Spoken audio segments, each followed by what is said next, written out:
Trust the profits. It's the formula here. Still getting set up a little bit, but did want to get in here as quickly as I could.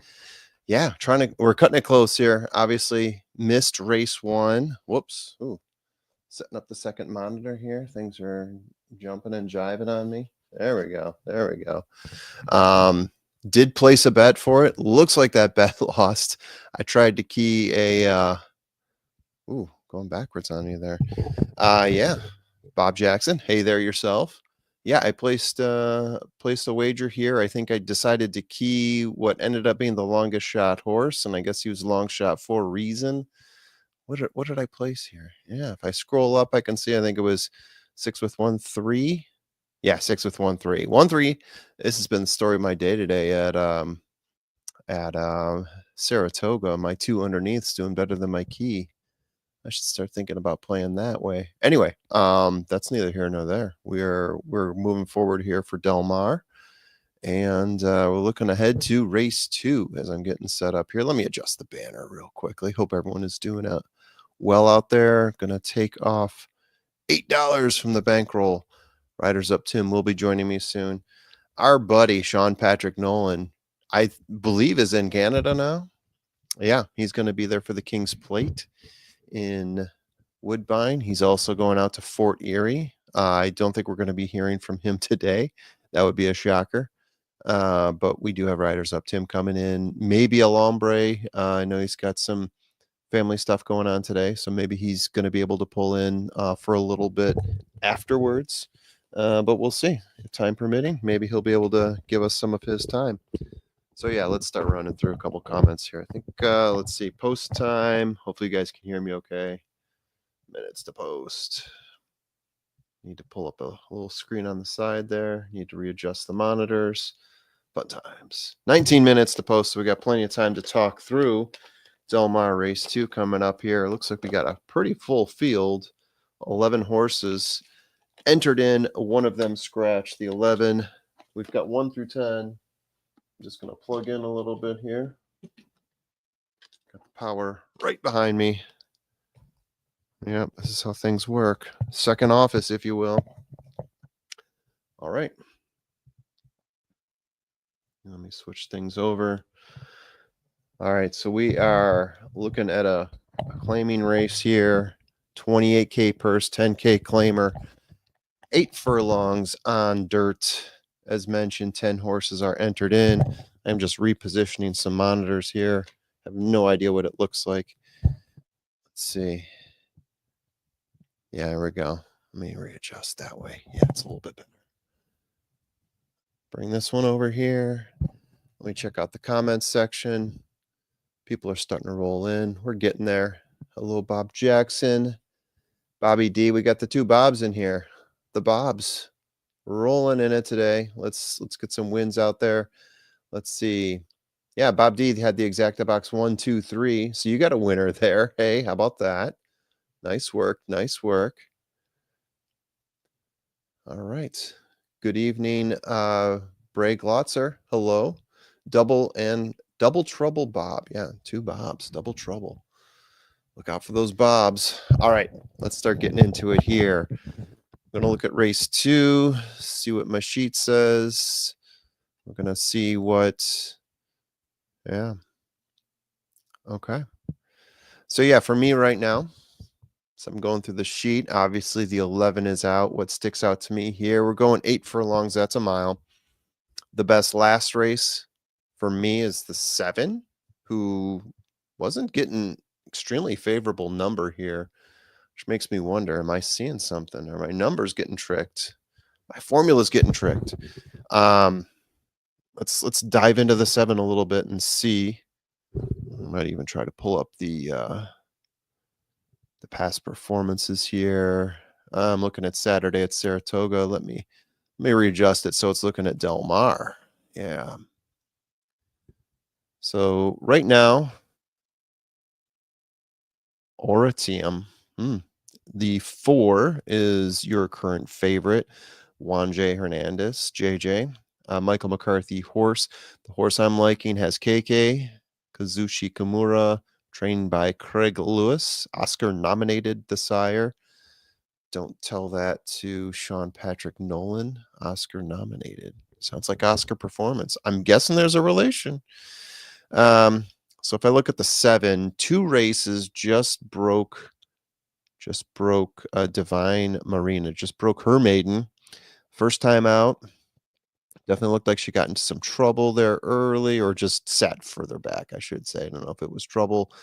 Um, 6 lengths back and then moved up, finished third, 5 lengths back, went into the second maiden race. A little bit of a close. Sat 3 lengths off the pace, got in pretty close there at second call. By the stretch, was behind by a head, but finished 2 lengths behind. 8-horse race at LRC. All right. So, yeah, so that's where we're at on the 7. That's actually grading out as my top pick. It's looking at that maiden race, saying that that is the best last race of the horses here. But there's a lot of horses here with a lot more experience. This is a horse that's coming off of a maiden win and jumping in with the big girls here. Who else we got here? So the 4 graded out on top for me. I'm not super thrilled with the 4. I mean, you look at Juan, you look at McCarthy, some of my other formulas were not as thrilled with this horse. I think BreezeNet speed figures wise, they look better than my formula speed figures. Different equations, obviously, putting different weights on different things. Second place last time out. Came in pretty close there with Espinoza. Twice rode with JJ before that. Fourth place, back by 11 lengths. Eighth place, back by 12 lengths. What kind of class are we talking about here for those last 2 races? Definitely a horse that's going to be closer to the pace than some of the other ones. Yeah, class-wise didn't look all that great. If I'm going to look at class, Kyle Frey, Doug O'Neill, looking at the 9 horse, currently 6-1. Yeah, like I said, if you're going to look at class, the 9 horse seems to be running in thicker class than what we're talking about here. Was previously a Brendan Walsh horse. Came over to Doug O'Neill. Didn't look so great. So this is the second time off that claim. Um, broke her maiden 3 races back on Tapeta, if you will. And that was at Turfway Park, then went to Ellis. Now running in Del Mar. Yeah, the one time ran at Del Mar didn't look so great, but could be coming off the claim as well there for the 9 horse. All right, so that's curious. Who looks good on dirt here? Look at the surface. The 7 looks best on dirt according to my formulas here. And then you roll over to the 6. See Her Beauty currently getting 19-1, opened up at 8-1. What do we know about this horse? Got that as having a 3 race improvement. Yeah, a couple of my formulas really like this horse. Has 1 win, going gate to wire, 8 times in the money in 10 races. That's pretty considerable.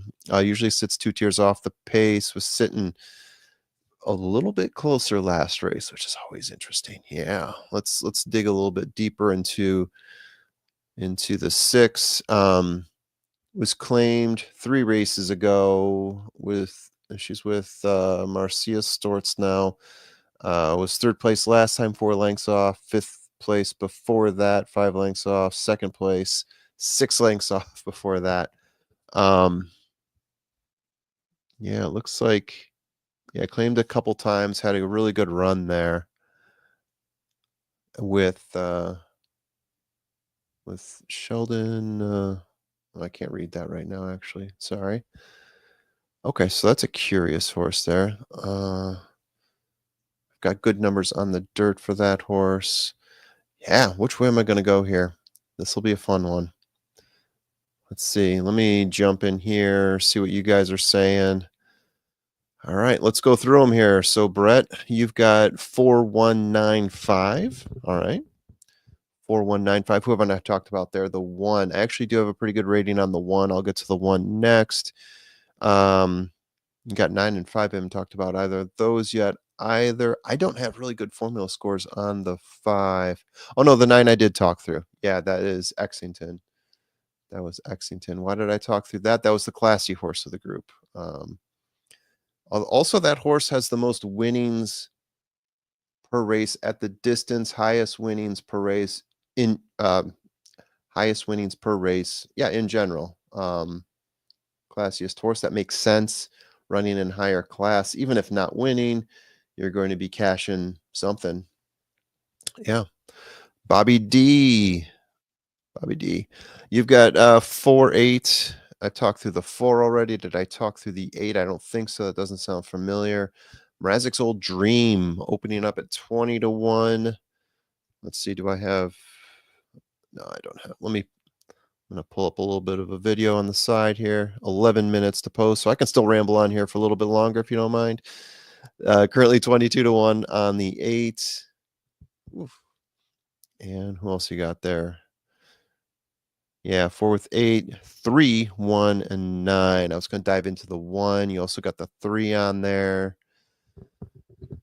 Yeah. Best last race, I've got the 7, followed by the 6, and then the 2, a kitten for Sue, which I don't really have a high score on overall. That's got my lowest score top to bottom, actually. The 2 horse. No one really has the 2 here. All right. James checking in. Hey, racing fans. Hello, everyone. Yes. Let's do this. Let's do this. Horses are on the track. I better figure out my wager here soon. This is a wacky field here. My formulas are just not in agreement at all here. So that means we can get a little stupid. By stupid, I mean stupid. Yeah. Okay. Yeah, I think let's see how many minutes to post we talking here. 9 minutes to post. Yeah. All right, let's talk through the one. So one of my formulas does have it as the top horse, Blue Fashion. What sticks out to me here? 1 win in 10 races, 4 times in the money. Um, sort of like an in the middle type horse. Hector Barrios, the jockey. I would say he's the second best jockey in the race, so that counts for something, right? Let me float on over to the PP, see if there's something that sticks out here that I didn't connect on. Last 2 races on turf, 6 furlongs. Hasn't run a mile since Del Mar of 2024. Those were all on turf. Run 3 times in the dirt in the last 10 races, a 4th place by 7, 3rd place by 9 lengths, and then going, no, not gate to wire, 3-length win, 7 furlongs at Santa Anita. All right. So that's Blue Fashion 4 to 1. Yeah, this field does not have one horse that really like sticks out to me as like, hey, got to include this one. So I think it's a good time to maybe play a couple longs here. See what sticks. I might yeah, Divine Marina on any other day, I think that still might be my key, but I'm a little hesitant here. I am liking so going back to the 8, someone called out the 8. Bobby D, you had the 8 as your second horse after the 4. If you look at the 1-mile races before the 6 furlong race, the horse sticks around. I mean, the last race 9 lengths back, 4th place out of 6 horses, not great. Then you go down before that a win by 2 lengths, then 2nd place back by 1 3/4 lengths. So keeping it pretty close there. That's interesting.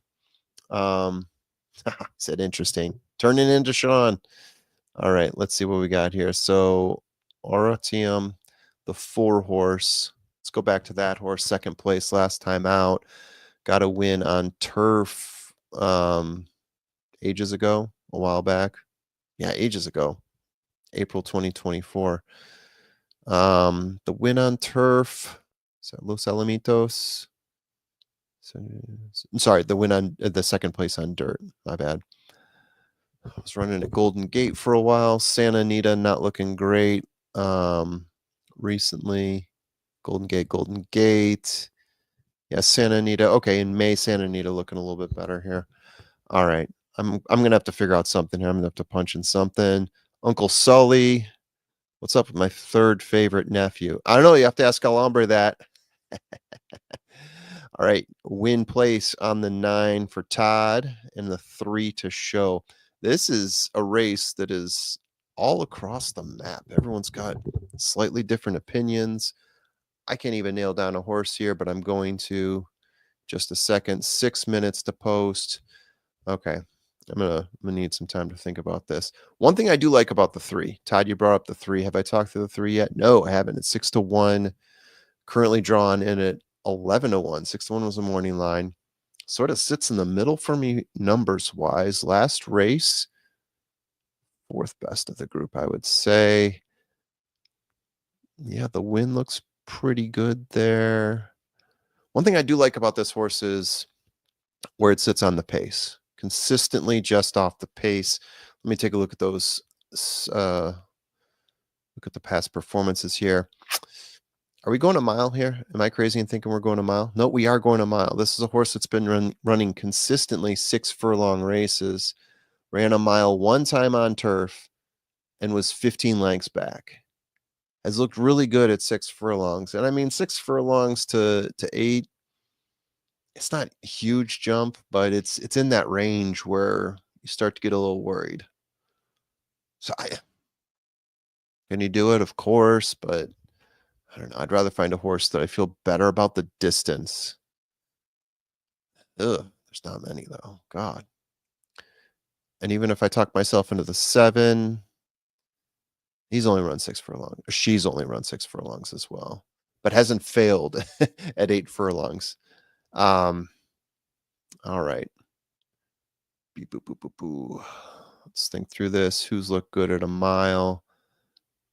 If they look good at a mile, they're running a lot of turf races, which is what makes this one so interesting and unique and difficult.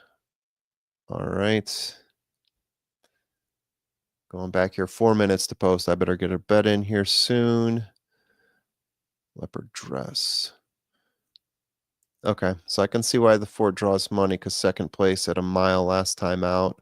Could definitely see why you would think that that horse would be drawing a bit more money because there's just no one else who's looking a whole lot better. Kyle Graves. Yeah, a lot of people going to the 4 here. 4 with 1, 5, 7, 9. Good luck to you there, buddy. All right. I think it's something similar to that. I definitely want to see if I can key box this up here. I'm just trying to figure out who my key should be. Am I going to really go for it and send it? Am I going to try to do a try key box? Yeah, why not? Dennis Trusty. Good morning. It's not even morning West Coast. It's morning if you're in Hawaii, maybe. Yeah. Good luck. Good luck. All right. All right. So I'm gonna hit the button here. I don't even know what my pick is, but it's gonna be in a moment. So I'll just hit the button and start typing here.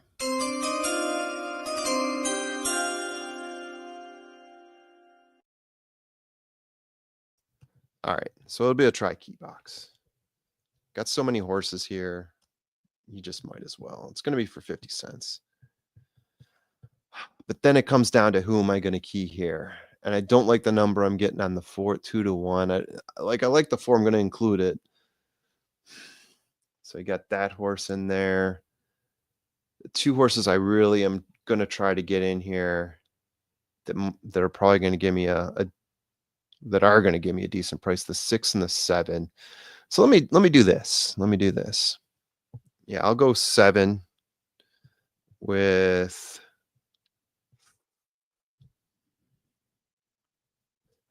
I don't know if I've ever gritted my teeth this much on the lounge.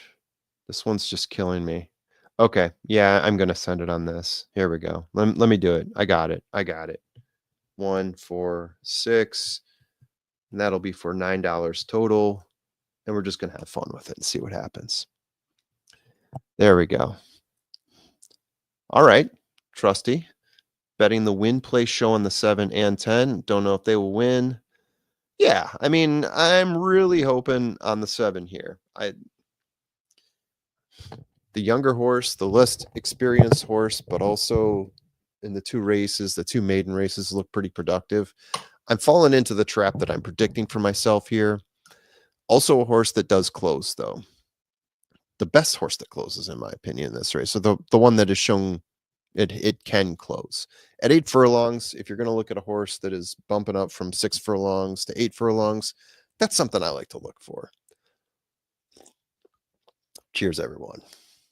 Hope everyone's enjoying themselves out there. What am I drinking right now? I am drinking a paper plane. Yeah, paper plane. It is a cocktail. It is, that schniz is straight up delicious. I like it at least. All right. I'm still adjusting myself here. The one-man show for a bit. We'll see what time our buddy Tim decides to join. I know school is back in session for him right now, so we have to work around that schedule. All those little whippersnappers think that they're better than us. I mean, military whippersnappers, but nonetheless, they're students. They're being taught. All right. Did not hit that. Did I get a refund? I don't know. Just checking stuff up at Saratoga here. Saratoga, a wet mess. We'll see what happens there. But right now we're talking Del Mar. They are loading up right now. I do have my bet in. Got a couple more people. James White's in here. James, you got yourself an exacta box 459. Win place in the 9. Good luck. Ryan J. Yes, Tim is firing at work. He's doing great stuff. I joke about Tim, obviously. All right, here's my bet. My tri-key box. I'm going to key the 7. 7 has to be 1, 2, or 3. Riders up Tim, I think, is going to be appearing any moment now.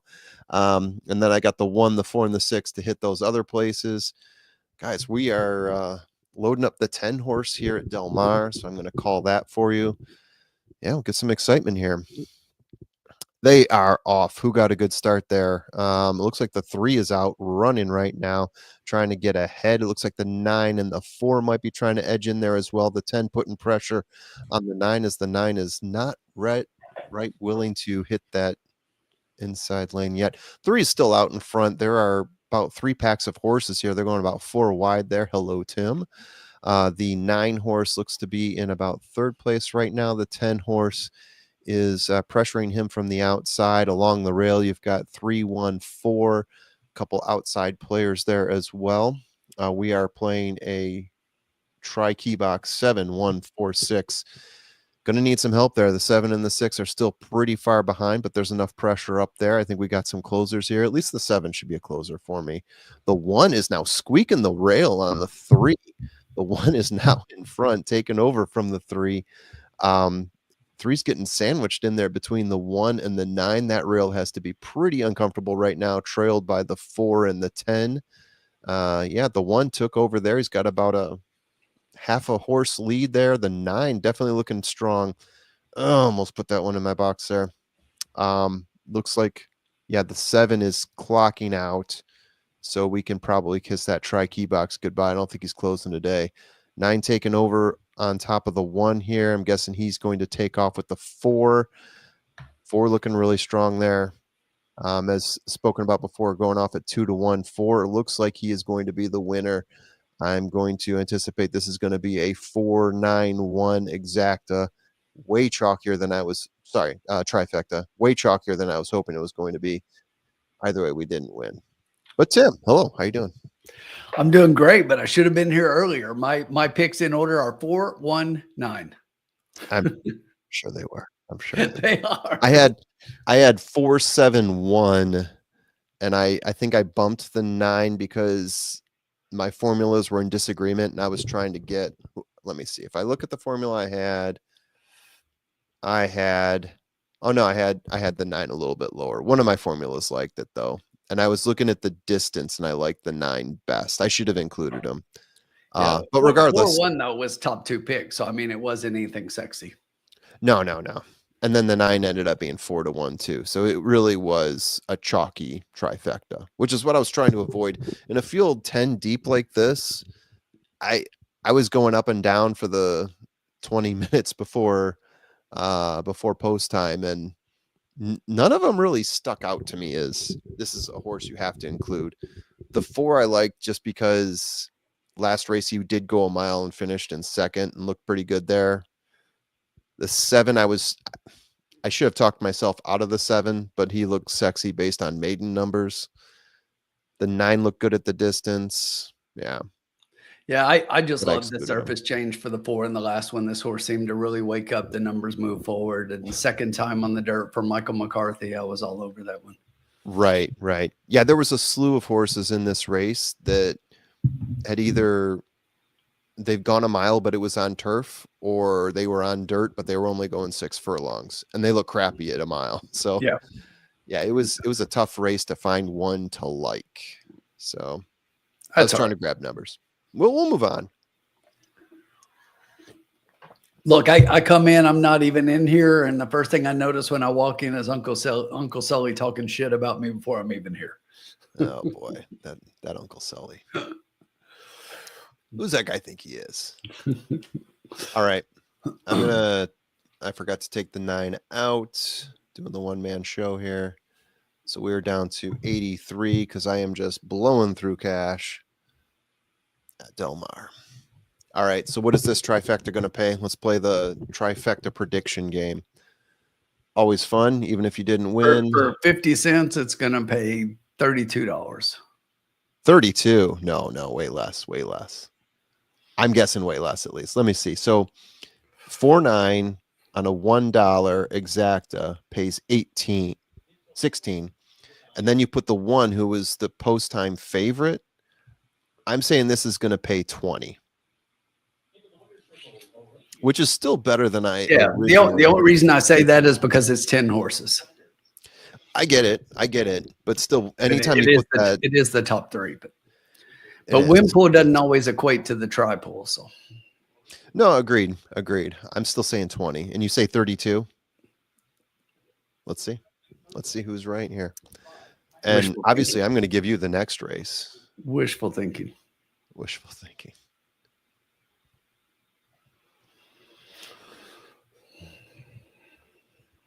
Yeah. If that pays 32, then that's an actual that's an all-out steal. Trifecta pays 29.20. Wow, that is a steal. Good call, Tim. Closer to the pin. Wow, that is a steal. 29 on a 50 cent. I'm hating myself. That's all right. We're moving on. We'll turn Formula, the what page are you on this drinking one. tonight? I have a can of Tip Top. It is a paper plane. I will read you the ingredients. Whiskey, check. Lemon, aperitivo bitters, Amaro liqueur. That is a paper plane. You want to guess what's in my glass? Oh, that is definitely a barrel aged stout of some sort, or a barley wine. But I'm guessing it's. Put it up to the screen So, again. Let me see. in honor of you yesterday, you made me go to the cellar. Yeah. Oh, look at that! I've got one of those. Yes. A 2017 barley wine. Yeah. Very nice. 2017. Wow, that is in the cellar. That is well aged. How does it taste? It's really good. Super bet it smooth. is. I love barley wines. Yeah. If you know when I say this, barley wine is life. Oh yeah. Yeah. You get a good one. Yeah, I think the barley wines too are more consistently good than the barrel aged stouts. If you get one from like you had Goose Island right there, the Bourbon County, those are consistently good. I mean, people can try to talk you off that, and there's going to be a whole bunch of people, oh, not as good as it was in 2013 or something. You'll get those people. But if you taste test those against most barrel aged stouts, they are the most consistent. That's the reason they are sought after most often. And I'm talking about the Bourbon County. Exactly. Yeah. All right, here we go. Formula. El Hombre called and said that wasn't a paper airplane. That's an old fashioned. No, it is. It is a paper plane. This was invented by a bartender in New York. Last name is Ross. I can't remember his first name off the top of my head, but there are a few ingredients on here that are a little bit different than an old fashioned. Slightly different, but you're right. It's not that far off. It's got the whiskey and bitters. And what else goes into the old fashioned? It's not lemon. Why am I drawing a blank on this? Anyway, someone in the comments section can tell me what's a new Yeah. one. So Sure. typically it's going to be depending on where you're at. They're going to either use a simple syrup or they're going to use a little bit of sugar. And then you're going to Yeah. have a lime Full wedge sugar. and probably topped with a really good cherry, not those red things you get in the store. Yeah. The maraschinos. Yeah. Yeah. Shout out to all the bourbon snobs. Oh, yes. Absolutely. All right. So it's 23 minutes to go here for race 3. Plenty of time to talk it up. Yeah. So any plans for the weekend? Any races that you're looking at? Did you want to talk Alabama? Did you have a favorite in Alabama? And is it the obvious one? Not the obvious. You know, Not the I obvious. really like nitrogen and want to see how this horse does on the surface. Ah, change. all right. I'm All a right. nitrogen fan, and All right. not just for serving my stouts. I never got into the nitrogen stouts for whatever reason. I don't know. It always just tasted flat to me. Yeah. I've had a few of them, and It definitely does. yeah. But if you're having a Guinness, it has to be nitro. Okay. Yeah. It's got that special look to it. Yep. Yeah, I'm going good cheer, but I also like the other Cox horse in that race as well. I think I've been here like 5 minutes, and that's the second time under. I'm old fashioned enough to. yeah, I don't know. I think Lacar is better than Good Cheer. You think Lacar is better than good cheer? Interesting. Personal opinion, but yeah. Personal opinion. Yeah, lone speed. So there's what, 6 horses in that race? Lacar is the 6. I'd agree with that. Yeah, absolutely. The lone speed. There's definitely a few horses that are going to be 1 to 2 lengths off the pace, I would say. So it could get a little bit of pressure, especially from the 4. I think the 4 could be pretty pace forward there, Dennis. In my opinion, obviously, you know your stuff just as well. But I also think that Lacara is going to fade a little bit too. And how long are we going here? 10 furlongs. Man, it's going to be tough to keep up a pace at 10 furlongs, but the horse is good. Absolutely. The last race out for Lacara, extremely solid. Got it as maybe one of the best last races out there. But good cheer. I mean, if you draw a line through the last race, right? I mean, this horse had like a 7 race streak going. Good cheer. I don't know. It's tough for me to build a case against good cheer, especially coming off a loss. You feel like I feel like coming off a loss is almost like an advantage, you know. You know, for a short field, I actually think it's a pretty good race. It came up. It's pretty tough, Yeah. and you know, you can probably throw out Queen Azteca, and after that, I think you can make a case for everybody else. Yeah. And that includes Margie's intention inside. You can't bet against Yes. Irad right now. He's just tearing it up there. Yeah. So if you want to know, if you want any if you play Collins doubling down, and if you don't, by the way, do so, because it's fun and there's prizes, and all you have to do is pick a bunch of numbers in 2 races and do a double down and see if you beat everybody else. But yeah, to give you a preview, I went 1 and 2 in that leg. I did pick the 2 Cox horses. I like the way that the 1 has been improving. And yeah, you can look at Good Cheer and say, okay, well, the horse just has a ton of wins, like I've been saying the last 5 minutes, right? But I do like the improvements that we've been seeing from the 1 coming out of Honor AP. And right, you get the right jockey involved, like Irad. This could be a race where you see, was it Margie's intention, start to shine and look like a better horse. Look, Colin's like, why would we throw out the Queen here? It's like, I can explain that in 2 words. Yeah. Joel Rosario. Ooh. Shots fired. Someone get a clip of that. Someone get a clip of that. Hall of Famer Joel Rosario. Absolutely. Absolutely. But come on, Convinces nothing in, otherwise. in these big races, where's he at lately? Tell me the last time in a big race he did something positive. You're gonna make me Google search now? Yeah. All right. So let's start talking through race 3. Race 3 is one that we're definitely giving to Tim here because as I've shown, I am not prepared to bet any of these races. Just kidding. Just kidding. I had the underneath in the first race. But yeah, let's go through this here. So we have 8 horses entered in, 1 horse scratched, 5 furlongs on turf, claiming 60K.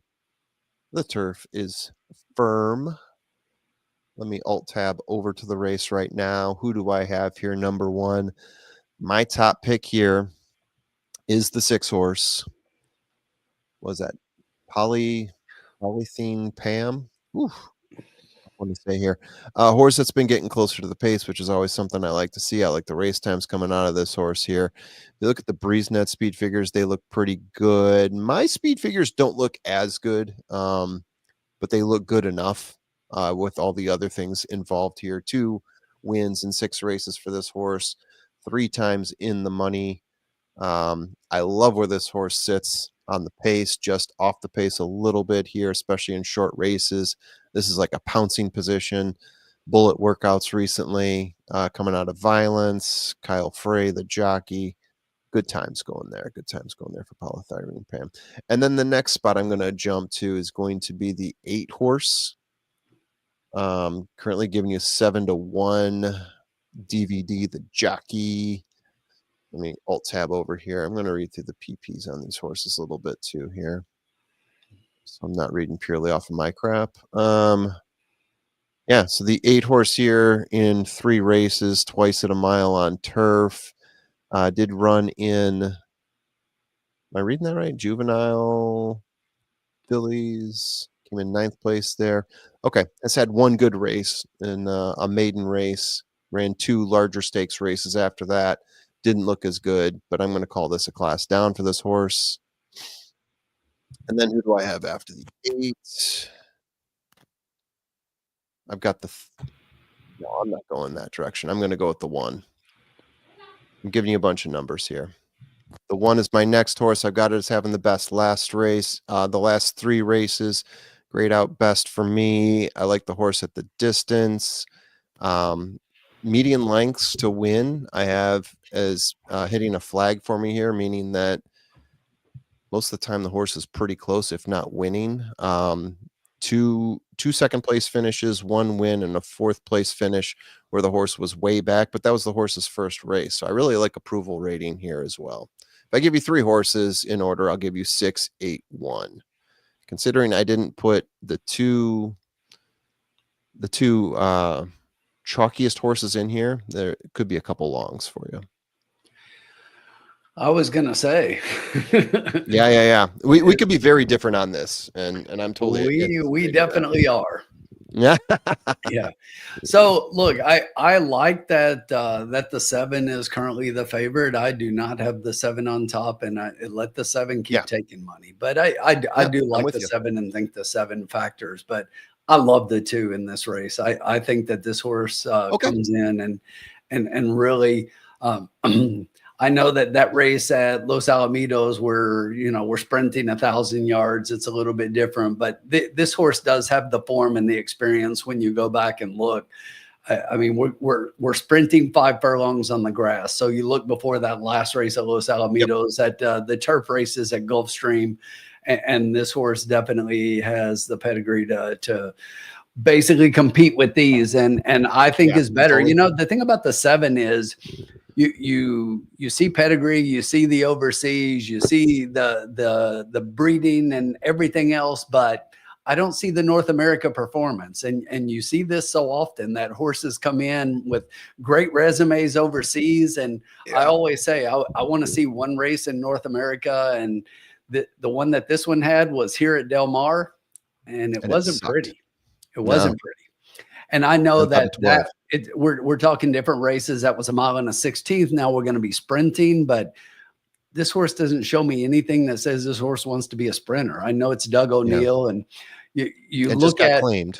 that 9 August work. That looks pretty good on dirt, 47 and 2, fourth of 120 for the day. But, show me you can do it in the race. I think the complexion of this race completely changed with the scratch of the 5. I think the 5 would have been a huge favorite in here. And I think that the scratch of the 5 kind of opens it up. But I really do like the 2. And I'm going to even put the 7 underneath in third. And I'm going to try to beat the 7 after the 2 with the 1. I like the 1 a lot here. I do too. I did hear your comments about the 1. I concur with all of that. I like the 1 coming off a little bit of a layoff. Those races at Santa Anita make this horse competitive here. So broke maiden at 5.5. Now we're going 5. I know we got a surface switch to the turf, but the trainer here is 25% with 12 races going first turf race with his horses. So I'm okay with that. And I think that this one has a legitimate shot underneath, gets the rail, so should have good position here. These sprint turfs, inside position can definitely be a difference. But, like you, I'm looking at the 1 and I'm looking at the 7, and I don't see how the 7 is currently 9-5 and the 1 is 11-1. I totally agree. agree. And I'm fine with that. And even the 7, I put the 7 underneath on class, and it looks like there are some numbers there and some things and some fractions that say that this horse might be competitive at the distance. But to me, it's an underneath play at best. And I'll tell you who my 4th horse was, just so it kind of supports your horses. And after the 7, and I put the 7 above this one on what the horse should be able to do. But when I was looking, I almost put the 6 third over the 7 as well. So I do like the 6 as well. So I like that you like that one. Excellent. Not going to fit in the 8 though. I get that. I'm reaching on the 8. Yeah. Even in my opinion, I'm reaching on the 8. And Formula in the paddock, it's that time. Riders up! There we have it. Yeah. Riders up time. Riders up time. The 8 was purely a class decision. Looking at some of those races, seeing that broke her maiden, her maiden. What are we on here? Broke their maiden. Would be a her. Then went into some pretty heavy races after that. I'm thinking you come down to a race like this, you could get a bit of a surprise out of the 8. That was the main reason putting the 8 there for me. But and the 8's another one to me. Like you look at that overseas form looks really good. But this horse has had 2 races here at Del Mar, both at Del Mar, and 2 in the States, and hasn't been within 10 lengths. Now, both of those were routing at a mile, and now we're sprinting, so a little different. Yeah. I also agree with you that the 2 looks way better than the 7. If I were going to add in another horse here, it is difficult to pass on the 2, even at 2-1. I think. Yeah, I think that's a price. Right. That's why I said let this 7 keep taking money, because I think 2-1 on the 2 is a price. And Dan, that is exactly how I feel. I love the 2 in this race. Yeah, 11,000 per winnings per race, and at the distance, 15.7K per race. No other horse is even close to that. The 7 winnings per race is just a shade under 9,000. And if you look at average earnings at the distance, you move over to the 8. The 8's at 4.5 versus the 15 that we were talking about for the 2. So if you want to look at class in terms of winnings, then the 2 outshines them all by a significant portion, in my opinion. And they're showing the horses on the track. They just showed the #1 approval rating. Speaking of approval ratings, if you approve of our rating, give us that thumbs up rating on YouTube. Hit that the like was button. well done. That was well done. Yeah. All right. Let's go through this here. So Bobby D, first bet, Bobby, 7-2, 6-3-4 is what Bobby's given us. Good luck to you there. Curtis Stinnett going 2-7, 2-7-3-4-6, 2-7-3-4-6. So Curtis is definitely believing it's the 2 or the 7 for the win. As you said, Dan H, like the 2 a lot in third here. Let's see. Curtis Stinnett also on good cheer if the track is fast. And oh, Dennis Trusty hitting us with some Saratoga. Race 9 at Saratoga. Give me a trifecta box, I guarantee. Oh, yeah, yeah, Yeah, yeah. that was a 3-horse Is this race. the I race think I'm you're thinking right, of? Ben. Yeah. I figured. Dennis, we see what you did there. Well played. Well played. We see. And Colin's got a whole bunch of stuff going on about throwing away the queen. We Why would ignore, you we throw away the ignore queen? Colin. We covered that already. When he comments in the chat, we just scan over those and just keep Yeah. 3 more likes and the formula does a shot. Let's get it. Oh, yeah. Well, I'm doing these, which is pretty darn close. So, yeah. Thank you, Uncle Sully. J Worms 6126 with 1267. Good luck to you there. That's not too far off of the neighborhood we've been talking about here. 1267. It's got his underneath. He likes the 2 and my 6 there as well as his top 2 horses in that exacta. And then Trusty with the 5 scratching. I don't know if I have a handle on this race. Yeah, I mean the 5 scratching does throw this one around a little bit. I think we to me, it's why I like the 2 so much. Is when the 5 scratched out, the 2 really moved forward to me. Yeah, the 5 was I pulled the 5, put the 5 back in my data model, and it bumped up to number 1 for me significantly. Yeah, I would have had the 5 on top as well. Yeah, my formulas are very spread here. One of them had the 2 as number 1. One of them had him as number 2. And then the other two of the other formulas had the 6 number 1. And the 3 actually got a number 1 from my least consistent formula. So there's that. Everyone's getting some love here. It's very spread. Glad you're taking this race, not me. Yeah, we got a couple minutes we're deciding here. I'm still shows 6 minutes to post. So I'm taking a look at the horses on the track. Always like to take a look. Indeed. The 7 currently 3-2. What in what world? In what world? I mean, maybe we're going to be proven wrong here. Maybe. Look, like I say, on pedigree and what the horse did overseas, definitely could win this race, but hasn't shown anything so far. So. Right. I'm from Missouri. Show me. Show me. Show me.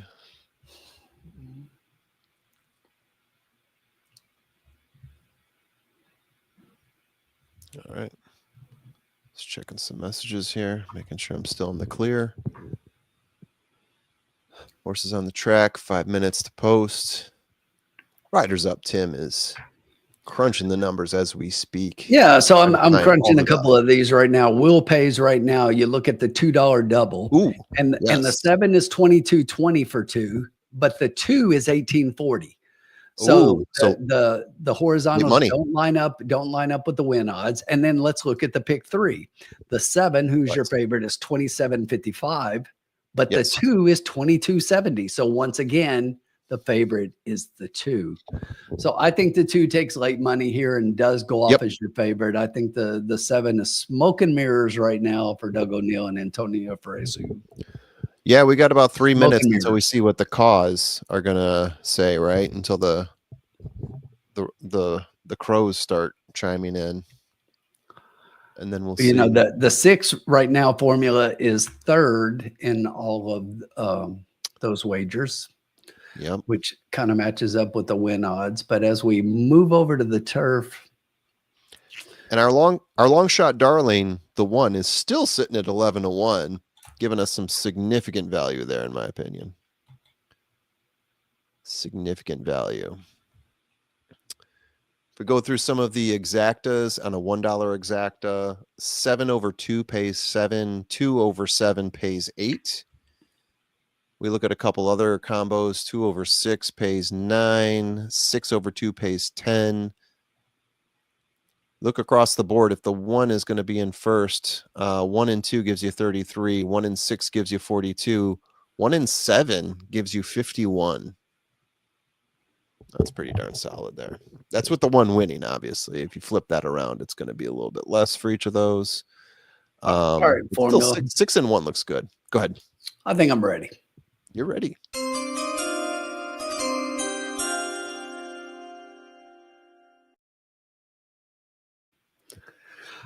All right, so we're going to stick to our guns here. Bet our top pick. We're just going to play an exacta. We're going to play a $5 exacta, 2 with 1-7. I love it. And we're hoping that 7 finishes no better than third, and we get this 2-1 home. I like the one. I went back and forth on including the 6 in here, but I think if the 7 fires, I want to make sure I have it. But I really think that this one's got a shot. Okay. Underneath, I still think the 2 to me is a favorite, and the 2 is starting to drop down in odds. And I still think this horse goes off as your post-time favorite. Excellent. And so that's a $5 exacta, total price of $10, I believe, if I'm doing my math right. The 2 has to be on top, and the second place horse has to be the 1 or the 7. Those things happen. We get paid out times 5. So absolutely. Let's go lounge. And even the 2-7 right now is paying $16.40 for 2. But if we get a 2-1 home, $53 for 2. I'll say that sounds pretty darn. We'll take that. Easy. We'll take that. Let's take that go. Time 2.5. Asael Espinoza. And look at that. Just like that, your 2 is 8-5 and then your favorite. Yep, there we go. We hit the 2-minute mark. Now we see what the real money looks like. It was us. We're moving the needle. Very close still. The 7 is 9-5, so they are within slight fractions of each other right now. The 6 is at 9-2. That would be your next favorite. And then the 3 at 9-1. After that, we get into double digits. The 8, 10-1. The 1 is 12-1. Yeah, in the win pool, it's 28,000 to 26,000. Now it's 29 and 28,000. So tightened up even more. Yeah. Yeah, they're showing those win pools now. 28 and 29. This is exciting. And what else do we have? I think we have one race left at Saratoga. It's a big sloppy mess over there. We have 17 minutes to post. I've got an exacta key box on the 8 with 513. How's that going for me right now? It's raining at Naira heading into the weekend. Do tell. What? I should have canceled out all my bets once it started raining. James White's got an exacta box 2-6. Bob Jackson going top picks 2-4-7. Good luck, everyone. All right.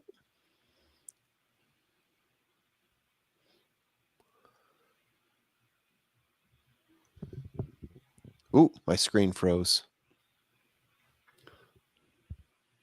And Bobby D said he's smoking good shit. All right. That's off to Bobby D.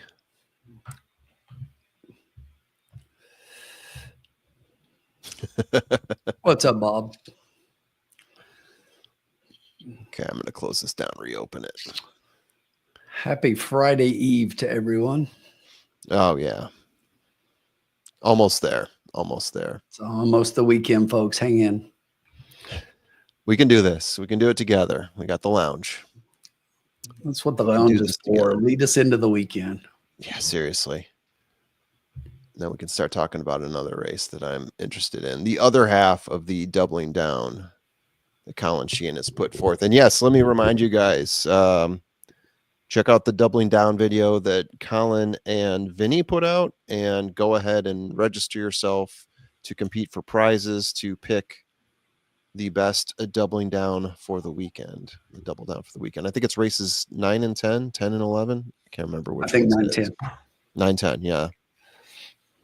I got some favorites in there. I'm sure Tim's got some favorites. We are loading up. Alabama. We're loading up. They are off. You want this one, Tim? Sure. From the middle of the track, the 3 horse going to show some early speed down on the inside rail. The 2 is going to follow that one. Another length back to the 4 on the rail, the 6 in between horses, and that's going to be your 7, 3 wide as we head down the back stretch. The 8 is going to be coming outside those next to last, and the 1 right now can see them all, but he's going to be coming. 3 horse got about a length and a half over the 2 horse as we hit the quarter in 22 and 2. The 7 is another length and a half back in third. Up on the outside, that is the 8 horse currently sitting in 4th, and the 6 down on the rail in 5th. The 1 starting to get in gear from the back. Up front right now as we hit the top of the stretch. It's the 3 horse, but here comes the 2 on the outside. The 7's following that. The 7's got good momentum. The 2 is still fighting from between horses. The 1's coming with a big rush from the outside. It is the 7, though, that is much the best. But look at this. The 1 really 762, but did not get there. The 2 didn't have it. Died and ended up finishing 3rd. Looks like it is going to be 7, 6, 2, and 1. All the horses, right horses, wrong order. I was saying all these things about not seeing the 7. And there's the 7 finishing first. How lovely. Well, it's just like I said. You got to show me. Okay. Okay. He showed me. All right. She did. She showed me. Yeah. And I think the 6 got up there for second. Yes. Definitely. 7, 6, 2. And then the 1 came from back of the pack to finish a close 4th. Yeah. Yeah. We talked about all the right horses at least. Yeah. I mean, my top 4 horses, just not that order. And you know what? This isn't going to pay much anyway. So 7 over 2, $6 on a $1 bet. I mean, it would profit if you played it right, but it's not thrilling. Yeah, the 7-2 exacta was paying $12.40 for 2. The 2-7 actually did go off as your lowest exacta. 2-7 ended up paying $9.20 for 2. The 2 did go off as your 8-5 favorite, and the 7 was 9-5. I see. All right. We're right there. We're right there. We're seeing it. We just gotta shake off the cobwebs, and we'll be right there. And once again, there we go. I was about the August prize. $50 gift card to DGen Design. Go check those guys out, DGen Design. While you're there, go ahead and pick up a Doubling Down t-shirt. Pick up a hat. Sean was wearing a hat the other day. Very nice hat. Even if it does say Doubling Down on it and you got to watch that show and look at Colin, but it's not bad. It's not bad. The designs they have really sharp, like that Doubling Down design. I'm a bit jealous of that. That is a really good design. Wear that around the track, around the house, wherever you want to wear it. That's real sharp. So it costs nothing to enter into this. It's like your email address and maybe your name or something like that to register, just so that they know that so it identifies you. Nobody's sending you anything. Yeah. You're not getting emails, you're not getting spam. None of that. There's also a promo code DOUBLE for 10% off of your dgendesign.com purchases. So go ahead and do that. Let them know it came from Doubling Down, Double Down with Colin and Vinny. And yeah, it's just fun to play. I mean, he's got like a whole leaderboard that you can see 20, 30, 40, 50 people who are participating. You can see where you rank against everyone else. You may have won, but someone may have had a tighter bet than you. So they got a little bit more cash back because of that, or they didn't spend as much. So it's fun to play and see how you stack up on that one bet against everyone else and how you do over time as well.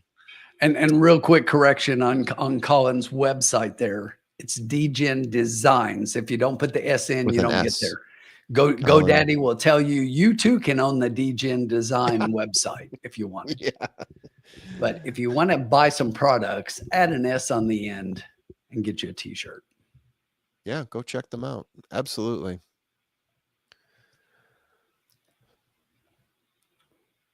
All right. Yeah, the 7 was alive. 7 was looking pretty darn sharp there. Let's see what we got going on at Saratoga.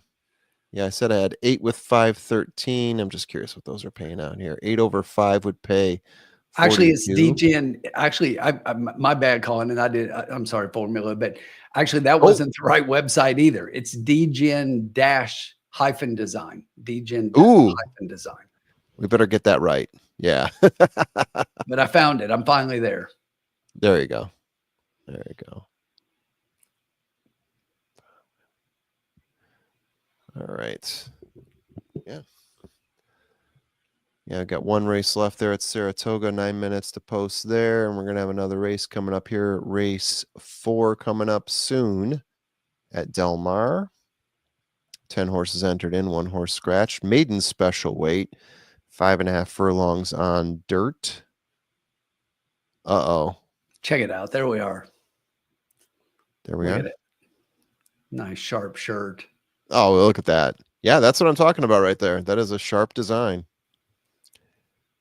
dgen-design.com. There you go. This is how you do it right there. We got there. We got there eventually. We got it figured out. It only took us 3 tries. I was saying uh-oh because it's a good thing Sean Patrick Nolan's not with us here today. Horse 10 in race 4. But it's not Oscar Performance. What is it? Oh, is it the other Oscar? Oscar nominated? Yes, I think so. Something. I They thought got to so. be related. Let me double check. I thought when I looked at it, it wasn't an Oscar Performance. But Yeah. You were right. You were right. Oscar nominated.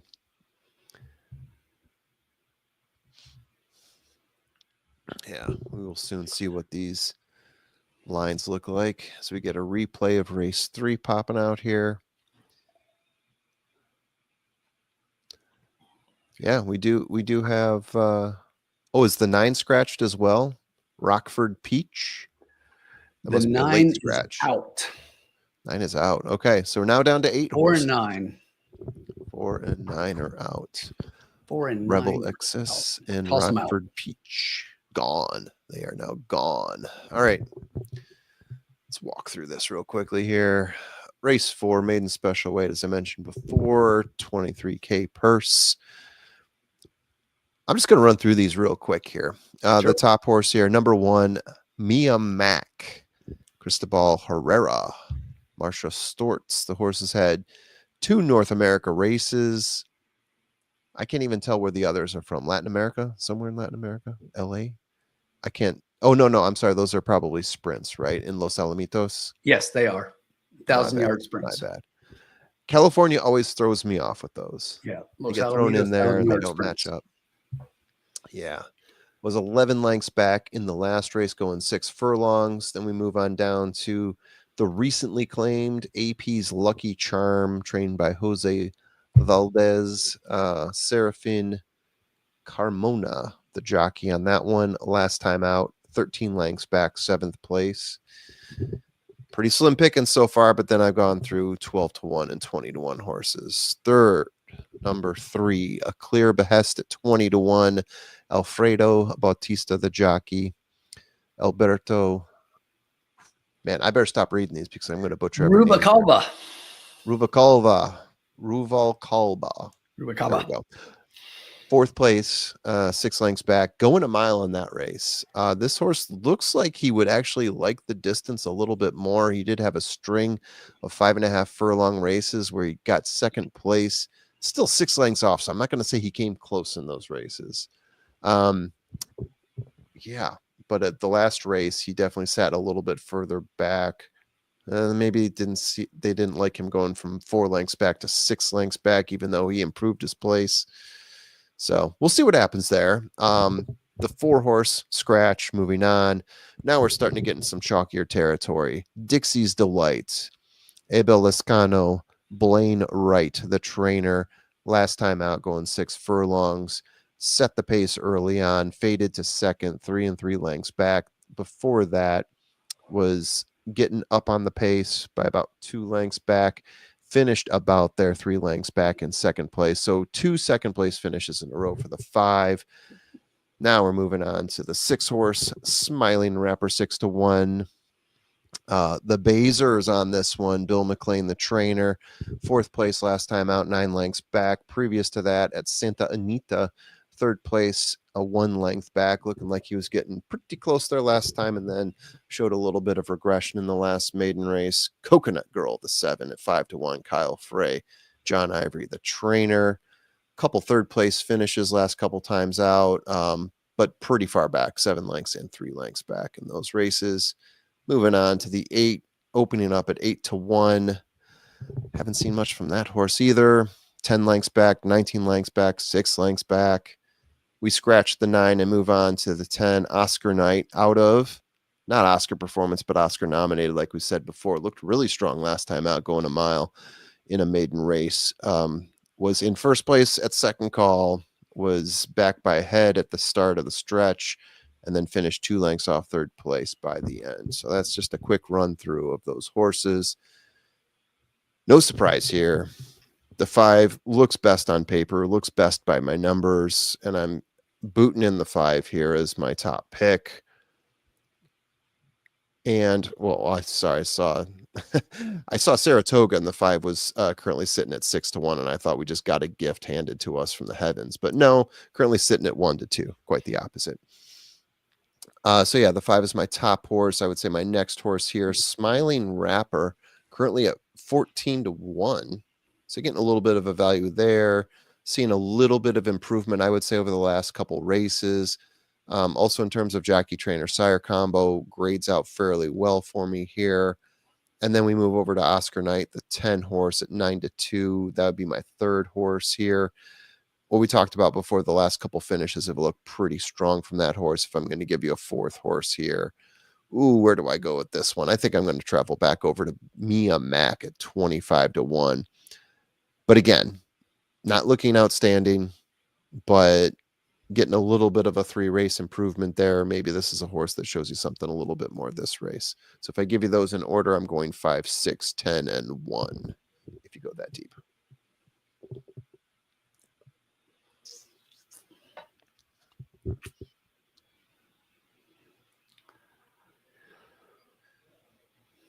All right. Pretty interesting. I'm curious what Tim has to say about this. I thought it was interesting. Indeed. Yeah, look, I think the 5 looks, as you said, on paper anyway, and it is the horse that I picked on top. The horse looks much the best. For sure. My second pick in here was the Oscar horse on the outside, even though it's not an Oscar baby, Oscar Performance. I did think the 10 looked pretty good. So this horse started out sprinting, and then last time out goes a mile, showed good speed, and really held on for a good placing in that. And I've talked about this before on the show. This is one of my preferred angles, and something I really like is sprint to route to sprint.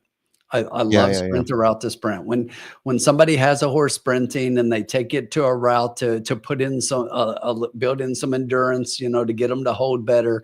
And in this case, they did really well. And this horse coming back should have a better, a little bit better stamina in this race, I guess, is a good way to put it. And the other thing I liked about this one is look at that 8 August work.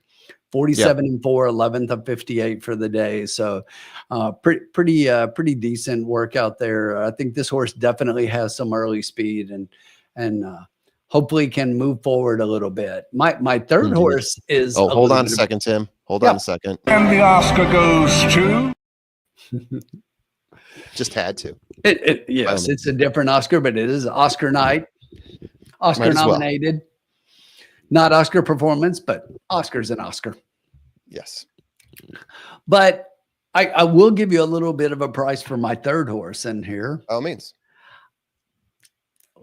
Well, I say that, and then I look at the board just to look at the odds, and I guess numerically speaking, it's your third pick. But I like the 7. I like the 7, Coconut Girl, and here's what I like. When I look at the 7 and the 6, and these are two with the one that I kind of was looking at as, who's going to be my next between these horses, because it was those. 7 of these horses, two of the ones are the 2 that are scratched. So 5 of the horses remaining in this race were all in that last race where Dixie's Delight finished second, and all these other horses were there. Well, the horse that finished third right behind Dixie's Delight was the 7 Coconut Girl. And the thing that I really like is the progression of this horse. Yeah. Basically a 0 speed figure, a 30 speed figure, a 41 speed figure, really moving forward and getting better. And that's what you want to see with maidens, is you want to see them getting better and improving. And this one seems to be. So I think this one has a shot. The connections don't really, the numbers kind of don't support this horse, but the numbers of the horse itself, not the connections, say the horse has a shot. Yeah. So I would definitely include the horse in there. And then between the 1 and the 6, believe it or not, I put the 1 over the 6. The 1 was my next horse. I do like Mia Mac, and I know that's one you liked as well. But I I look at those sprint races at Los Alamitos, and yes, it's 1,000 yards, and this is a different ball game. And you look at the even when this horse went sprinting at 5.5 at Los Alamitos there, and then comes around and goes to Del Mar, and you look at that race, and you're like, okay, but it's a different ball game, right? And that was speed favoring that day, and that was that Dixie Delight race again. Another one of the horses that was there. So I think this horse has an opportunity to continue to get better off of that from the 1,000-yard sprint kind of thing. So definitely needs to move forward a little bit. But I did have it as my 4th pick. Okay, but I think 5-10 just seems really strong here. It does. It almost seems clear cut, but. this one's yours, so we'll throw it your way and let you do with it what you want. 5-10 and on $1 pays 6. 10-5 pays 10 on that same dollar. Seems clear cut, but it's maidens too, which makes a special weight. Always difficult to judge because they're all in different trajectories. Some could be maturing at the right time, so you could end up getting along in here. And today I feel like I got to take a look here. Senior Stable. So, Senor, question on the money back special for FanDuel. I don't use FanDuel. So, is it if the horse just finishes second, you get your money back, or second or third? Yeah. What's the criteria for getting your money back? Because obviously you don't want to put that money on the 5. You want to put it on something else that gives you a better price, that if the horse doesn't win, you think is going to finish in the money, and you take a shot. And if it doesn't win, you get your money back. So that's what I love to do with those wagers. But it's definitely, and there's a reason I asked second or third. Second or third. Okay. That's what I figured. That's what TVG used to do until FanDuel took over. Yep. Second or third. So So look, if it was me, I'm probably, between the 10 and the 7, I'm taking a shot to win on one of those. And I think that they're definitely the one. So 4-1, 5-1. If it holds, I might even consider the 6. What I mean by holds is if it holds around, it opened at 6-1. It's currently at 12-1. If you look at the daily doubles in this race here, it's at 60-20 right now versus the 7, which also opened in that similar range, which is 43.80.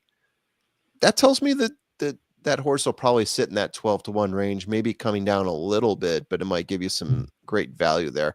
And I really like the horse, right? So I go back to the PP, so it's run in 6 races, finished 3rd twice, 4th 3 times, and 5th once. Last time out, 4th place, 9 lengths off. So we're really hoping that we're going to see a bounce back here. I'm really hoping we're going to see a bounce back here from that horse. In terms of value, that's the one I like. And we are riders up in the paddock. We are. Damn. 12 minutes to post. Saratoga. Oh, Saratoga just happened. So 13.5. Is that the finish, or am I catching that? Oh, I think I keyed the 8. I had 8 with 5 and 13, so I'm really hoping that I caught the end of that, and the 8 was the one that was in first, but I don't think that's the case. Or maybe it is. Or maybe that's another horse. Someone will tell me. I can't get an angle. I think that's the... No, it's 13.5. So I think I missed that one. Unless I'm wrong and I keyed the 5 and I completely forgot. But anyway, we're moving on here to Del Mar. I will tell you. I'll tell you in a second for sure. I'm waiting for one more. Okay.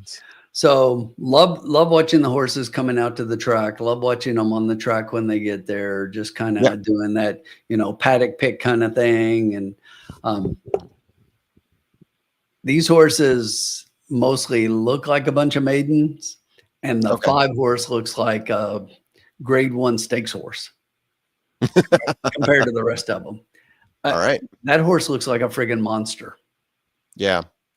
if you got your ADW up or you got the feed up, take a look as they hit the track and look at how good that 5 looks. But if I'm picking the second best looking horse, it's no surprise. But the 10 looks good, but just doesn't compare to the looks of the 5. Yeah. 5 looks like a monster in here. So 5 in first. I'm on Del Mar. 5 in first with the 6 pays 10. With the 10 pays 6. Well, that's fun. With the 7 pays 5. That is the lowest combination. Yeah. All right. So here's what I'm thinking, Tim. I'm thinking. Yeah. Thank you, Kyle. This has been my.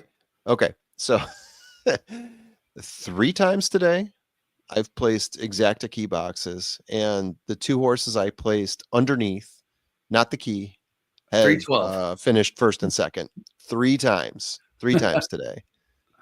Like, I'm just getting killed by that. Anyway, moving on to this though. Let's focus here. So it's at 1-2 now. How much do we have in the kitty? We got 83. So here's what I'm thinking. I'm just gonna throw that out here. The 5 looks the best. The odds suck. I'm thinking we just place like a big bet on the 5. But I'm really hoping that the ADWs don't just CAW, sorry. I'm hoping the CAWs don't just completely come in and kill that number even more and put it at 1-9. I don't want to play it if it's 1-9. Yeah. I mean, I don't want to play at all if that horse is 1-9, but things happen. If that happens, I'd rather play some sort of exacta key. Yeah, I mean, that's what I would do rather than at this price, just trying to play it on top. Just key this horse over who you think underneath.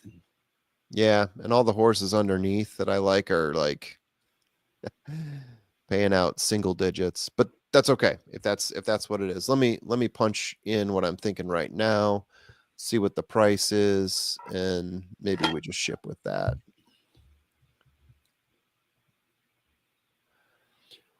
Yeah, okay. I've got kind of an idea for what I want to do here then. Trusty is winning place on the 7, so everybody bet against the 7. Wow. It's like you're reading my mind. Sorry, Dennis. No offense, buddy, but I am kind of playing against the 7 here. Because I don't want to add the chalkiest combination to what I already have here. How many minutes to post? We got like what, 6? You got 7 minutes. They're still galloping around. They're showing that 7 right now. 7 looks really good. Or the 5, excuse me. I'm sorry. The 5? You said 7. You said 7 and put 7 in my head. But yeah, the 5, they're showing the 5, and the 5 just looks really good on the track. And now the 10.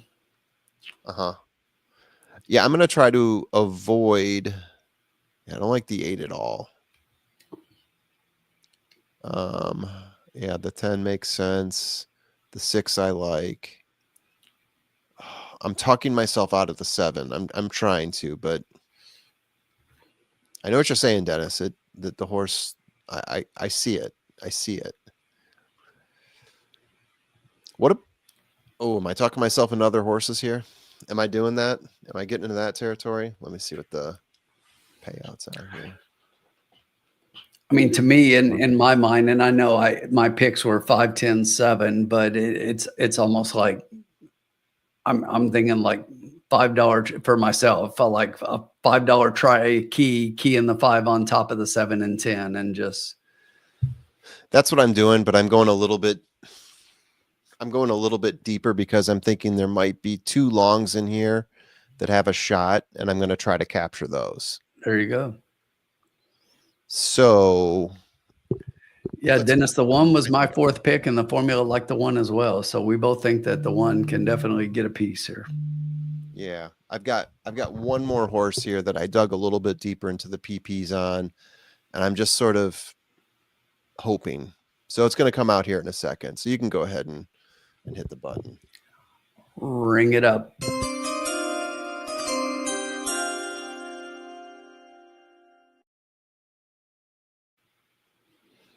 So let's do an exacta key E, $3. I think that's legal. We'll call it legal. We'll put the 5 on top. And then we have 2 horses underneath, 2 of which will be kind of chalky, 2 of which will actually pay pretty decently. The 1, the 3, the 6, and the 10. I'm throwing the 3 in there. The 5 and the 3 currently pay 6. Now, as I dig into the past performances on the 3 a little bit deeper, I know I'm going back a ways. This horse has placed second a couple times at some crappy tracks, right? But I have a feeling there could be a moment here where this horse bumps up. Came in 4th place last time in a race that Oscar Knight came in 3rd on in a 1-mile race. I'm hoping against hope here. I'm essentially saying I'm wasting $3 in hopes that I hit the lottery on that 3, getting 6th place. But the other ones I have faith in. So there you go. $3 on Keen, the 5 on top with 1, 3, 6, and 10, and we're hoping for miracles on the 3 getting second. Yeah, so let me talk to this real quick. So Ben said, how can the 5 not win a maiden claiming 12-5 than last time he raced a straight mid and improves? Well, it does make a little bit of sense. I think when you get maidens, young horses, this horse has only had 3 races. You should see improvement each race out, but you got to remember, first race, take a look. We're doing 6 furlongs on the turf. I don't think this is a turf horse at all. I don't think the horse wants any part of the turf. So then we go 6 furlongs straight and at Los Alamitos, and this time yes, the horse doesn't win, but it's only the second race. It's the first time on dirt, has a decent performance and finishes a decent second to a horse there at 6 furlongs. And you can look, was closer up early on. Then the horse comes to Del Mar and steps up and does improve again, shows speed, and just fades a little bit at the end. And again, 6 furlongs. Now we're cutting back. So now we're cutting back, which if you look at what this horse has done, showed good speed up front and then kind of faded. So should like the cut back. So a little bit of a different story each time out. I get what you're saying, but I can look at it and kind of justify that in my mind as to, what happened there, but doesn't mean that the horse necessarily wins. You still got to run the race, but definitely there are things that point to this horse being the best horse in the race, I think. Fantastic breakdown, Tim.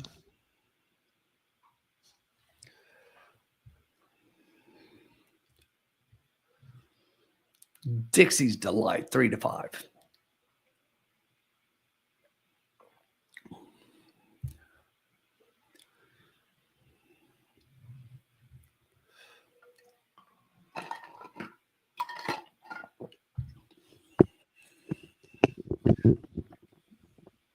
Bob Jackson making me feel a little bit better here. Who does he have as his top picks? 10, 6, 3. So maybe my 3 has a chance. Other people are believing it too. Sure. All right. Whoa, my video. I've already adjusted the bankroll, by the way. Oh, thank you. Appreciate that, Tim. Appreciate that. Yeah, and that is $12 total, obviously. Yeah. $12. $12. Horses are prancing around still, having a good time. Yeah, Dennis, it baffles my mind. Honestly, I think out west, if you look at the fields these days, I think trainers struggle finding a good place for their horses and the right race with a decent field. I mean, it's a real struggle out there.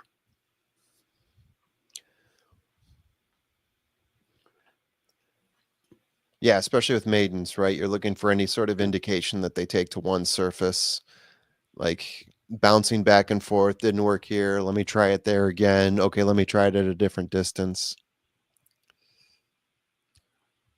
Isn't this a restricted race? Oh, I don't know if this is restricted or not. I did I not. don't think this one was. This one's I don't not. think I so mean, either. this one for you have to erase the conditions are maiden special weight. You have to erase for a claiming price of 12.5 or less. But if you go back and look at like the last race, that was a restricted race to California Brits.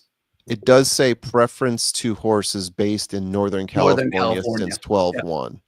Yeah. Preference. Does preference mean restricted, or does preference mean we'll take anyone, but it just so happens we're trying to get the California horses in here. If we fill it up with them, so be it. I don't know if that's restricted or not. Yeah. All right, I mean, they're loading up. Yeah, it shows if you look at the race conditions next to the maiden special weight 23K, it shows that FR. So fillies and mares, and then the R is obviously restricted, but the restrictions aren't like as bad as some of the others you see. There are some restrictions, but they're kind of loose here. Like at some of like the fairgrounds races where it's Louisiana horses only. Right. It looks like the county fair. All right, they're all loaded up here. We should be seeing a horse race coming up pretty soon here. Looks like the 10 is getting a little bit crazy there, and they are off. The 10 comes out very strong, as does the 5. 5 looking like the bigger horse of the two as well. They are both out in front. 10 is giving challenge to the 5. 5 is accepting the challenge, taking a little bit more of an inside track there. But they are running nose to nose right now out in front, the 10 and the 5 horse, with the 8 trailing behind at 7-1, back by about 3 lengths, I would say. And then behind him, you got the 2, the 1, the 7 starting to make a move now, the 7 moving up a little bit closer. The 5 is now taking over the 10. 10 was not looking to keep that pace anymore. 22:06 was the quarter as they are coming out towards the stretch there.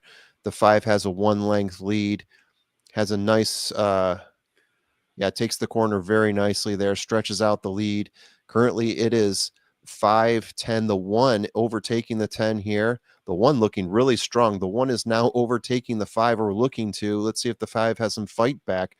No, it is the 1. 5 is now challenging. Looks like it's going to be 1-5-6.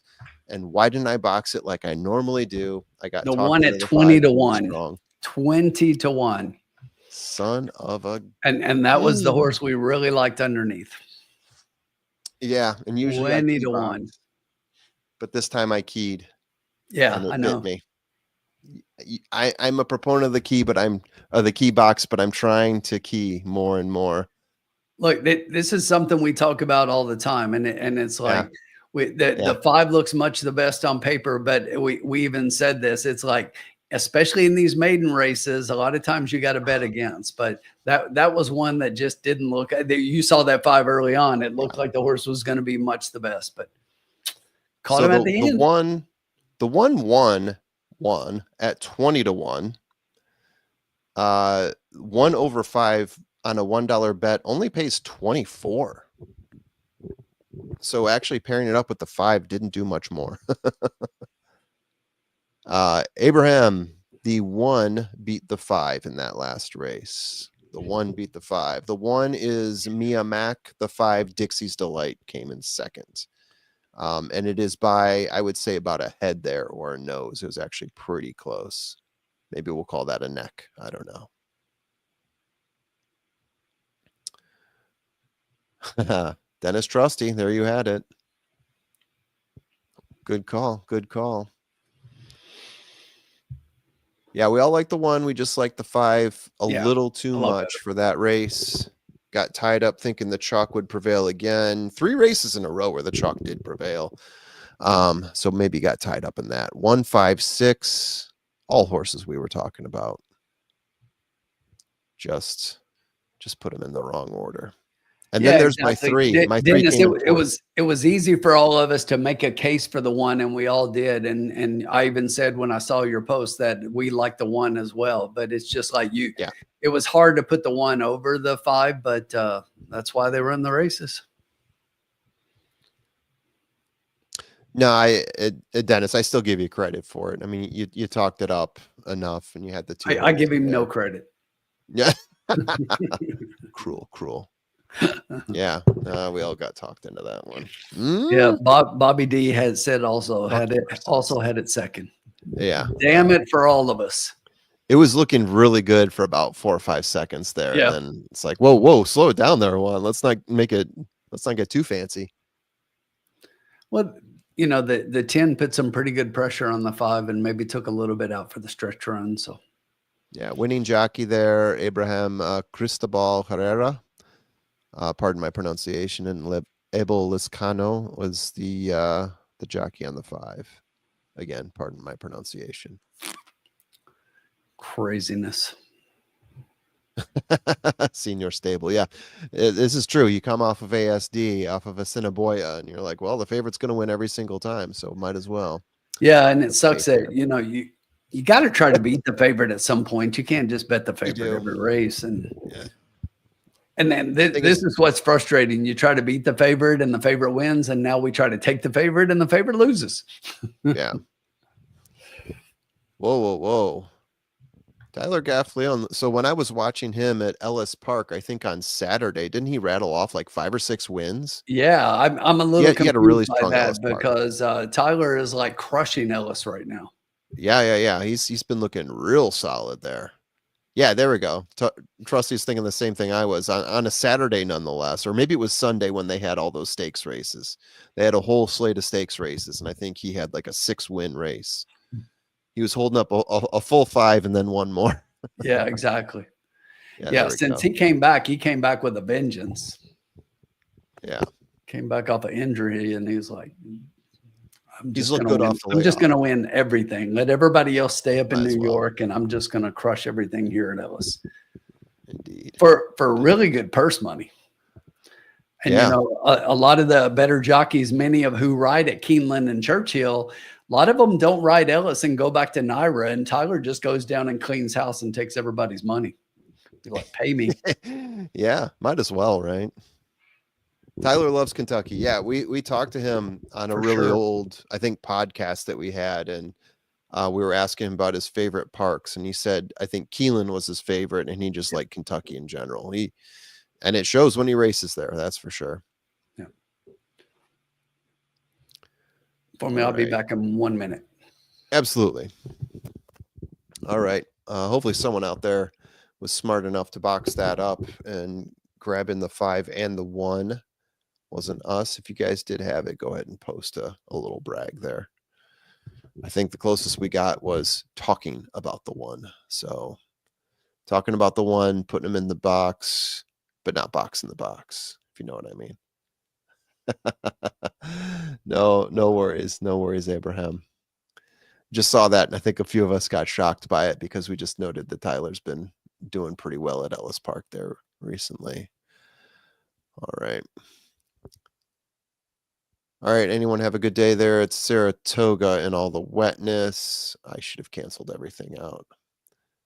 Like I said before, I was doing exacta key boxes, and everything that I didn't key was winning, and nothing I keyed was working. So that was my day at Saratoga today. But we'll get them next day. Still got money in the account. We can still win tomorrow. All right. Getting ready, 24 minutes. Delmar giving us race 5 coming up here soon. I'll turn the page over.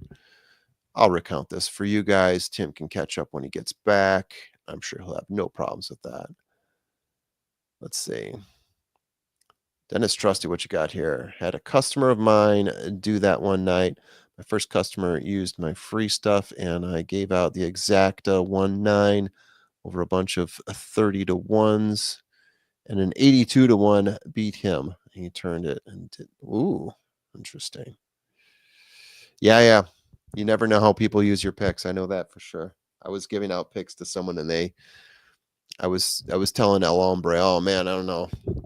Don't feel good about these picks. And he's like, really? I just got an email from someone saying they hit a pick 5. So you just never know how they get used. I always try to measure them by the percentage of top 3 horses that I put out. Of those top 3, did any of them get the win? And then also measuring, did my top horse get the win? And then on top of that, in the top 3, how many how many combinations. There's 3 combinations in there. Which one's got the exacta box, if any? So I always try to measure those and lean into those if they're doing well at a specific park. And right now I've got a few good combinations working at Saratoga, I feel, even though the flip combination that I didn't use worked today, unfortunately. But anyway, neither here nor there. Moving on, we got race 5 furlongs on turf, optional claimer, purse of $81K for California bred or California sired, 3 years old and upward, which have never won $21K once, other than maiden, claiming, or starter, or which have never won 2 races or claiming, price $20K. 3-year-olds, 120 pounds older, 124 pounds, non-winners of a race other than maiden, claiming, blah blah blah blah blah blah blah blah. Whew, fun to read. And entered into this race, we originally had, oh no, I gotta turn the page on that one. We originally had 12 entered in. I think that counts AEs as well, or whatever those last 3 were. The 10, the 11, and the 12 is scratched, leaving us with 9 horses. Starting off with Ballyvaughan Gig at 20-1, Ruben Silvera, Isodro Tamayo. That's interesting. That might be Japanese. Tamayo.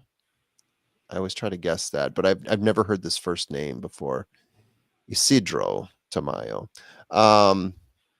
Yeah. Three times in a row this horse was setting the pace. Last time out, faded a little bit by a nose. Started off the stretch nicely there. 3 lengths out in front. Lost by a nose to, was that 55? 55 looks like. Moving on down. Is that right? We got Tyler Gaffleone in this race. We do. I was about to say, speaking of our man Poquito? T-Gaff, look at the jockey of the number 2. Oh, that looks familiar to me. Carla Gaines, the trainer there. So this horse last time out got 2nd place, just under 2 lengths back of Regal Patriot in an optional claimer on turf, going 5 furlongs in that race. Moving down to the and that horse opened at 6-1. Moving down to the 3 horse, opening up at 6-1 as well. Armando Aguilar on Piper's Causeway. Jesus Uranga, the trainer there. This horse last time out, stuck on the pace early on, was overtaken by a few horses, including Potito, losing by 2 lengths. Really held on in terms of lengths to the victory in this one, but 2 horses just happened to pass him up. Similar in the previous race, where he lost that one by a head. Race before that at Santa Anita, actually closed out in that one after stalking the pace there. That's an interesting horse, in my opinion. I don't even know who I have yet for this race, but I'll tell you in a second. Then we move on to He's a Spanish Dancer. Yes, I was able to read that all the way through. Usually it takes me some time. Henry Lopez, the jockey, Felix Gonzalez, the trainer in this one. Last time out, got himself a victory. But that was in a sprint. 5.5 furlongs didn't look as good. 11 lengths back. 6 furlongs didn't look as good. 12 lengths back. So curious to see what this 30-1 does here. I wouldn't expect much. The number 5, Midnight Musket, Kyle Frey, Andy Mathis, the trainer, set the pace early on, got overtaken at second call, 6 lengths back at the final there in Tampa. So this horse has been off for a while, been off since it raced at Tampa for a while. And I can't recall the last time this horse has been in California, if ever. Had a couple nice wins in Tampa in February and January. Had a win at Monmouth back in September. So it's done some interesting things here. Moving on to the 6, Travel and Show. Kazushi Kimura's in this race, trained by Craig Lewis. 5-1 opening up here. Finished 3rd place, 1 length back in that one. Before that, had a win 2 lengths ahead of the rest of the ahead of Poker Night at Ives at V's. Poker Night at V's. Poker Night at V's. Poker Night at V's is the 7 horse, by the way. Abel Lascano, Doug O'Neill trained. This horse stalked the pace last time out, sitting 2 lengths off, closed, winning by a head, 2 lengths off in the previous race. That's where he ended it, but it was in second place in that one. Yeah, this horse at 6-1, looking pretty good there. Cullen, your 8 horse, 7-2, Antonio Frizu. Richard Baltus, the trainer, sitting pretty close to the pace. Most races for this horse, overtook during the stretch, but then ended up finishing in second in that race. Had another race in Santa Anita, 2 lengths behind most of the race, then was battling one by a head over Hothead. Moving on to the last horse we have after all the scratch is a horse that loves to set the base. Umberto Rispoli, 3-1 on Case Hit. Peter Miller, the trainer. Yeah, this horse loves to set the pace. Came in second twice, won his first race out, 3 races to his name. There you have it. That is my long-winded rundown. Don't know if that works or not, but thought I'd give it a try. Well done, sir. Well done. If you say so. All right. So I think I'm going to hand this over to you because I got to take off pretty soon anyway. I will say Case Hit graded out tops for me here, probably because of where this horse was finishing consistently at the top, setting the pace. We're talking about 5 furlongs. Sitting on the outside too, should get a clear shot over, doesn't have to deal with traffic, just has to make sure he clears all the 8 horses on his left. Getting a jockey upgrade by my count too, bumping up to Umberto.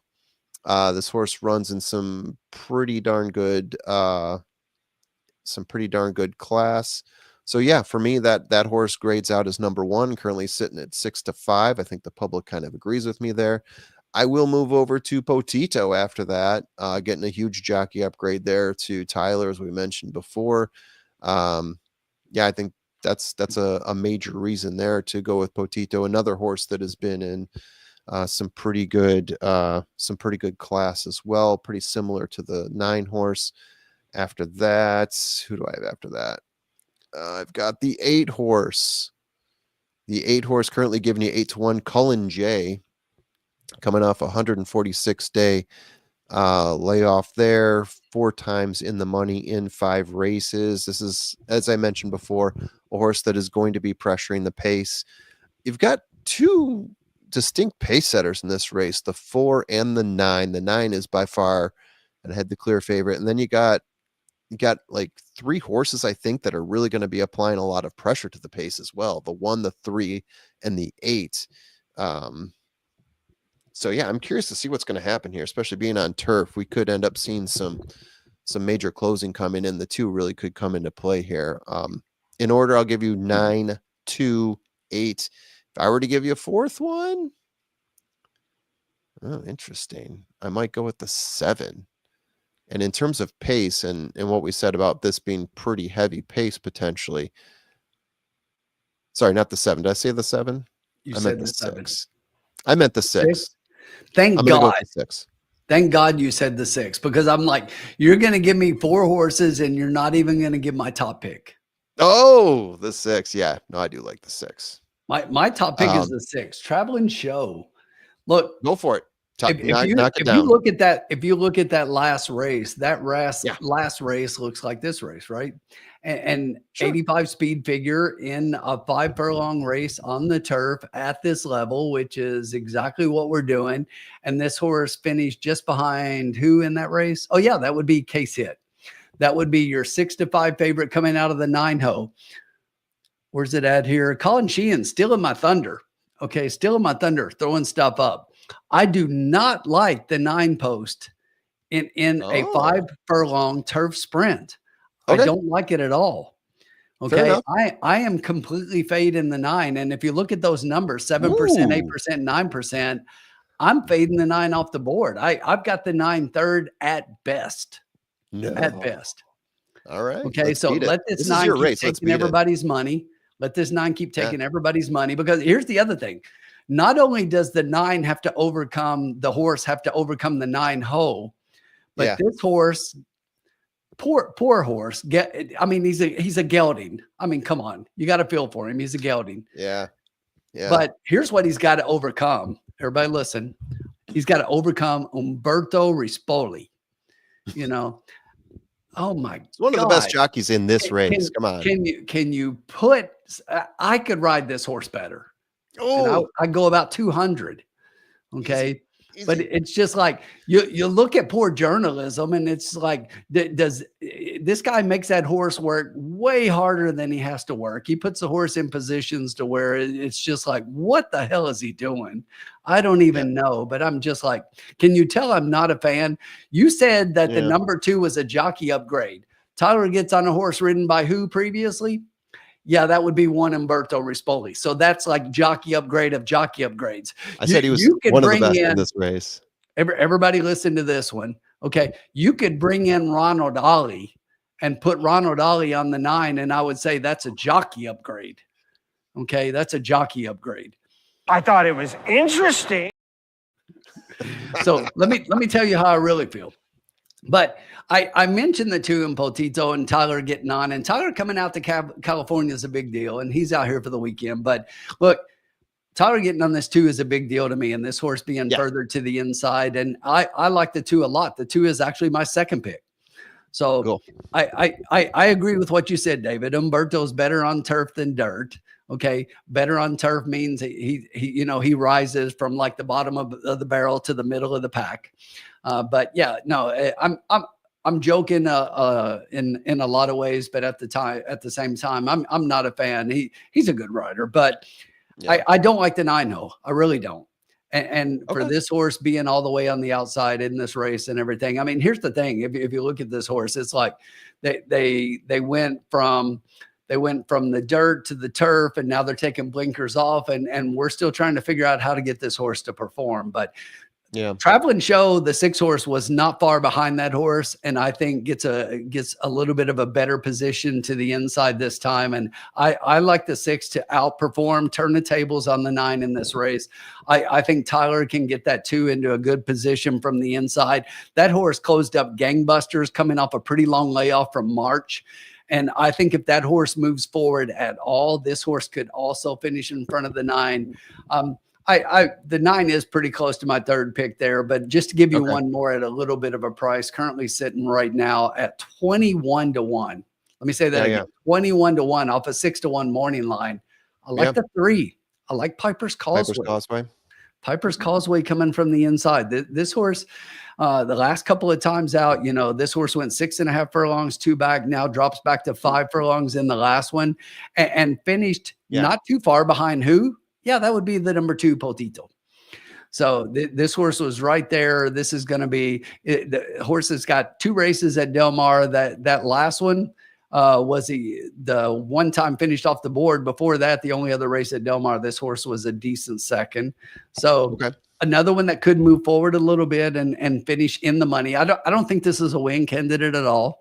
No, maybe not even an exact candidate, but I think it's definitely a horse that could finish in third. And seeing that the horse is 21 to 1, I like that a lot. I like it. I like a lot. I do like the 3. Yeah. I got some formula love for the 3. I like the other horses a little bit better.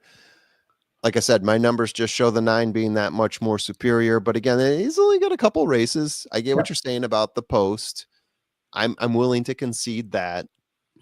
I think you're being a little hard on our buddy Umberto. To be honest. You know me. I like being hard on jockeys, but it's half in fun and half in jest. But look, but I do think he makes horses work too hard sometime. But he is good on turf. That was a valid comment by, I think it was David. He is better on turf than he is on dirt. But I do think that he's got a lot to overcome from the 9-hole in a 5 furlong turf sprint. He really does. And he's got good horses inside him. And, none of these horses are world beaters. We're non-winners of one other than. Yeah. So close race, good conditions. And I think that we can catch something in here. And that's why, with the 9 sitting at 8 to 5, I just think it's a good spot to take a stand against that one, try to play, put it underneath. The horse deserves the odds make sense. I get that. There are reasons to say this horse could lose. All right. I think with that, I do have to run here.